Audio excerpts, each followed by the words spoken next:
is the storybook that we are going to read for this Friday. The name of the book is The Gift of Ramadan.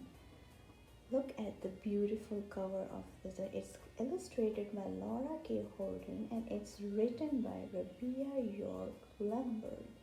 So let's read it together and let's find out what happens in this beautiful storybook about Ramadan. Hi kids, how are you doing? So the storybook that we are reading for this Friday is The Gift of Ramadan.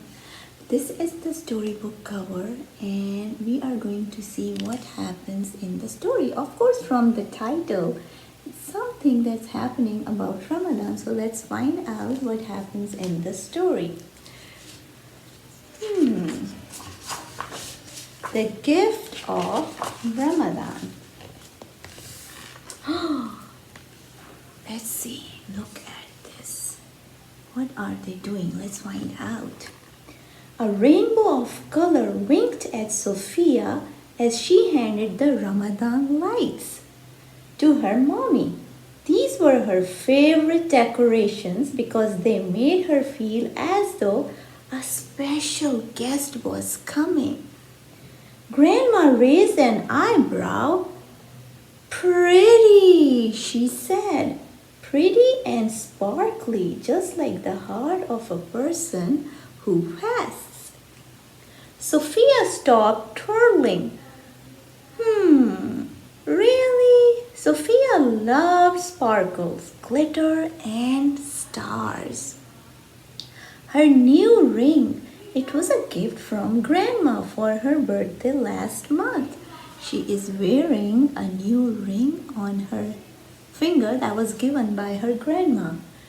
Grandma stopped rocking. Really? Sophia knew that fasting was to not eat or drink from sun up to sundown. Sophia loved food, but she also loved sparkles. Do you see all the sparkles up here? She turned to her mama. When does Ramadan begin? Mommy opened the curtain. Adam, Sophia's little brother, pointed to the sky. This is Adam. Moon! He looked at the moon and said, Moon! That's right.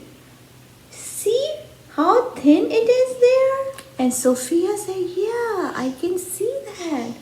That's the crescent moon, the beginning of a new month. It's always so thin and so sharp. Tomorrow is the first day of fasting. Count me in. Sophia was smiling. So they all looked at the Ramadan moon out of the window. And it's gonna be fasting day tomorrow.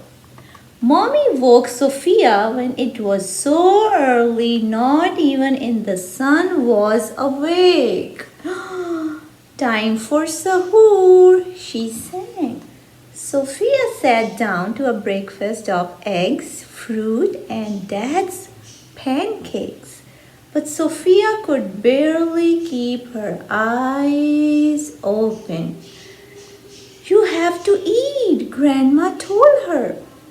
It will chase away the hungries. Sophia reached for a pancake, but a few minutes later, what happened? I think she slept at the table. Time is up, Dad said. They got up from the table and unrolled the prayer rugs one by one. Look how they all are praying together.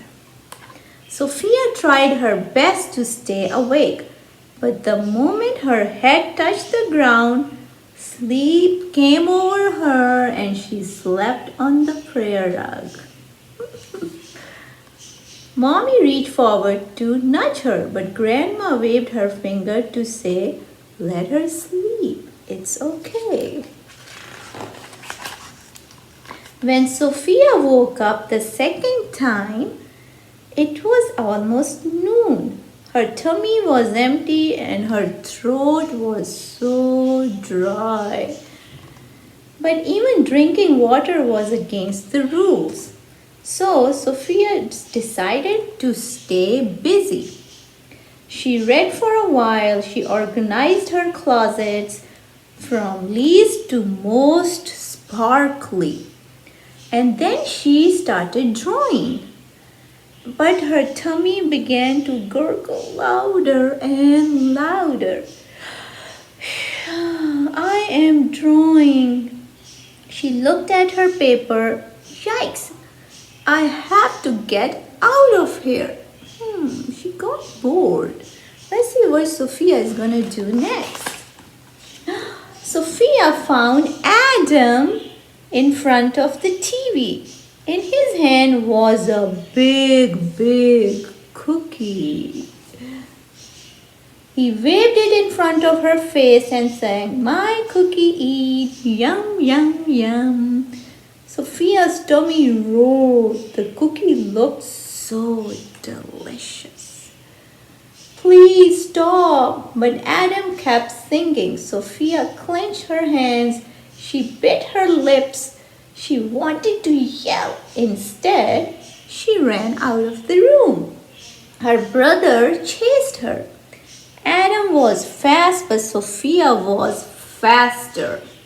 Sophia was so fast, she ran out of breath. She needed to hide. Adam was still looking for her. Let's see what happens. Sophia turned on the light. Oh no! I have really got to get out of here. But she could not. Adam was stomping by, still singing that song. What was the song? "My cookie eat yummy yum yum." She plugged her ears. She closed her eyes. Sophia took a deep breath. And the scent of chocolate filled her nose. She saw so many cookies in the box. "What is this?" asked Grandma. Sophia's eyes drifted to the floor. "I got too hungry." There, my love. No one expects you to fast for an entire day. Grandma wrapped Sophia in a big hug. "There's always tomorrow and the day after and the next. You have a full month to keep trying, Sophia." Sophia twisted her ring. She wiped away her tears. "But I wanted to feel sparkly now," she said. "You are sparkly," Grandma told her. "I can see your sparkles growing." And did you know there are other ways to celebrate Ramadan too? Grandma was telling her there are other ways to do that. Let's see what else she's told her. Sophia thought about that. She knew Mama read the Quran. Maybe it gave her head sparkles, but Sophia couldn't read it, not on her own. And her dad was always sharing things with family, friends, and strangers. He said that Ramadan was a time for charity, a special kind of sharing for those who need extra help. But Sophia didn't have any money. See, her mom is praying, is reading Quran, and dad is helping other people during the month of Ramadan. Sophia was about to give up when she glanced down at Grandma's hands. What did she see? Let's find out. They were covered in flour. "What are you making, Grandma?" Grandma said, "Yummy food for our first iftar." That's it. Sophia said if she couldn't fast, then at least she could help prepare dinner for everyone. And I'm going to help.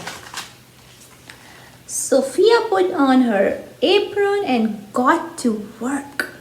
She tossed the salad, then she helped Grandma make 5 super sparkly pizzas. One for each member of the family. Ooh, show me your 5 fingers. 1, 2, 3, 4, 5. So she helped Grandma to make 5 pizzas. Sophia thought they were sparkly because they had extra cheese on them. Grandma thought it was the fresh parsley that made them shine. Look at the nice pizzas she's helping Grandma to make. When the oven buzzed, Sophia jumped up from her chair. The pizzas were finally done. You could see the smell coming out of the oven. But when Grandma opened the oven, smoke was coming out. Oh no! The top 3 pizzas were perfect, but the bottom 2 were burned. They became crisp. Grandma plopped down. She looked exhausted. Iftar was just around the corner. Don't worry, Grandma, I have got this. And Grandma said, really? Really? And Sophia did set the table so nicely for iftar. She gave each person 1 big bowl of soup and 1 salad. She placed a pitcher of water and a bowl of dates on the table. Then she asked Grandma to cut up the 3 perfect pizzas. Tiny slices were better than none. So they cut the 3 pizzas into tiny slices so that everybody could have it. Sophia's family gathered around the table. They raised their hands and offered thanks. Then they each drank water and ate a date. When there was only 1 slice of pizza left, Grandma insisted that Sophia should take it. She earned it because she helped with the iftar and to set up the tables. No thanks, Sophia smiled. She didn't want any more. She didn't need any more. Her heart was wonderfully full. And she was so happy to help everyone for iftar. The end. Did you like the story? Look, she's looking at the Ramadan moon, sitting in the window, and she's just smiling at the moon. I love the story. I hope all of you help your mommy or your daddy or your grandma during the month of Ramadan. So, let's see what we are going to read for next Friday. Until then, I'm going to see you again.